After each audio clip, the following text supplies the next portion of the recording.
Je m'appelle Annabelle Play, je suis musicienne et je compose dans le chant des musiques expérimentales.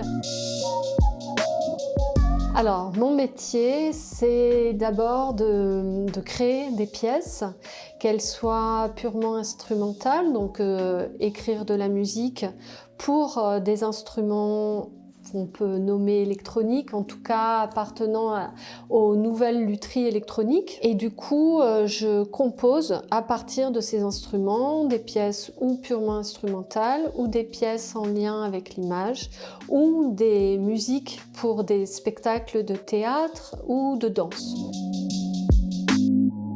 J'ai commencé le chant à l'âge de 13 ans. Moi, je viens pas du tout d'un milieu artistique, il n'y a pas d'artiste dans ma famille. Et à 13 ans, je suis allée écouter un concert avec mes parents où il y avait de l'opéra, enfin des chanteurs lyriques et un orchestre. Et du coup, le lendemain, je suis allée m'inscrire dans une école de musique pour apprendre à chanter comme ça. Et mon père m'a acheté un piano d'occasion complètement désaccordé qui était tout cassé, mais j'ai appris avec ce piano. Et j'ai continué tout ça très longtemps jusqu'à ce que je commence une classe de composition à Pantin, en rencontrant un compositeur qui a marqué beaucoup, en tout cas moi, mon histoire. C'est Sergio Ortega, qui est un compositeur chilien réfugié politique à Pantin.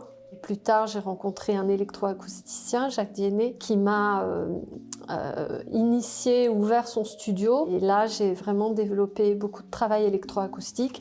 Et en parallèle, je travaillais la voix dans le répertoire vocal contemporain. Puis beaucoup plus tard encore, j'ai découvert la lutherie électronique avec le travail de Franck Vigroux, qui m'a aussi ouvert son studio. Et c'est là que j'ai commencé à travailler à partir de synthétiseurs et de quitter l'ordinateur pour vraiment travailler en live avec des synthétiseurs.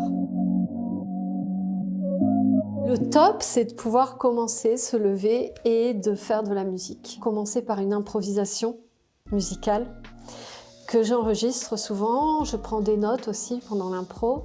Et de là, en découlent des matières que souvent je garde pour composer. L'après-midi, du coup, je vais plus chercher à reprendre ce qui a été intéressant pour le composer. Et le soir, je peux me dire, j'essaye de tout reprendre depuis le début et faire comme un mini-concert avec ce que j'ai trouvé aujourd'hui. Ça, c'est journée type idéale, on va dire. J'ai commencé à travailler avec le studio de Jacques Diennet. Après, j'ai créé mes propres structures. Une première compagnie musicale plus axée sur la musique vocale contemporaine. Et puis, j'ai monté une nouvelle compagnie qui s'appelle Anna et qui se concentre justement sur ces langages musicaux de création, de musique exploratoire, d'esthétique audiovisuelle, et aussi des formes liées à l'écriture théâtrale ou à l'écriture poétique ou plus récemment à la danse, à des projets liés à la danse.